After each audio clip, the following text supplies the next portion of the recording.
Is it better to try and save that additional $30,000, or is it better to pay $15,000 in addition to whatever you're writing over, to kind of get that home? To me, the waiting cost is way heavier than trying to get into it now, because you'll recoup that through appreciation. Yeah, absolutely.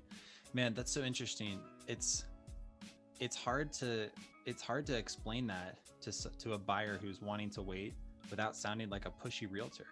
You better buy now. I mean, seriously, because it sounds like a sell, like hurry up and buy now while interest rates are low because it's only going to get worse. And it's like, I mean, that's right now, that's the truth. That's the hard truth. So I find myself with my buyers wanting to like, not like, oh yeah, you could, but, and it's like, dude, if you don't do this now, interest rates are probably going to be higher and it's only going to be worse. And you're going to miss out on 5, 6, 7, 8, 9, 10, 11% appreciation. Some parts of Metro Denver had 11% appreciation last year.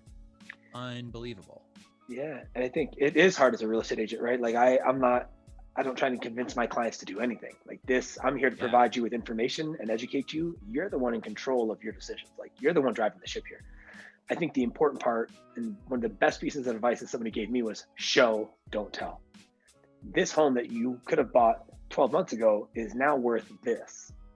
This home that we're looking at now, right? This $500,000 home is going to be worth this potentially in 2021.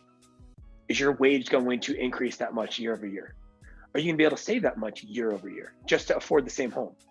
Oh, by the way, you're still going to be competing with the same amount of people, and interest rates are probably going to tick up. There's a lot of things that are working against you. And so it's hard, right? Because like time is of the essence right now in buying a home.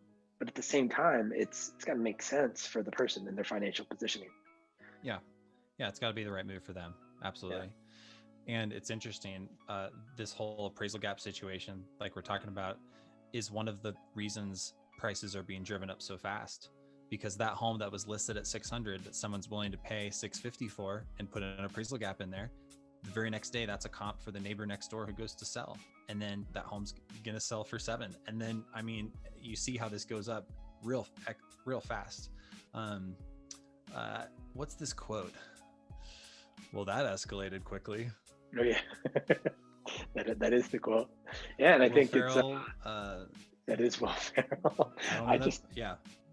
You're spot on though. I mean, like, right? Like if you saw your neighbor's home across the street sell for $100,000 more than you thought your home was worth, you're going to have a second conversation with your significant other about whether or not it's time to list your home.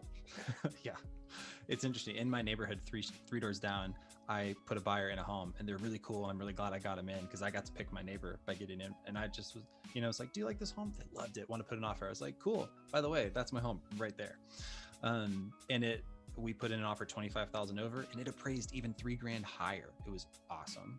Yeah. And so boom, right there, overnight I saw the value of my home tick up. And so that's what's happening in every neighborhood at any price point. So it's a wild market, man. It's cray. It is.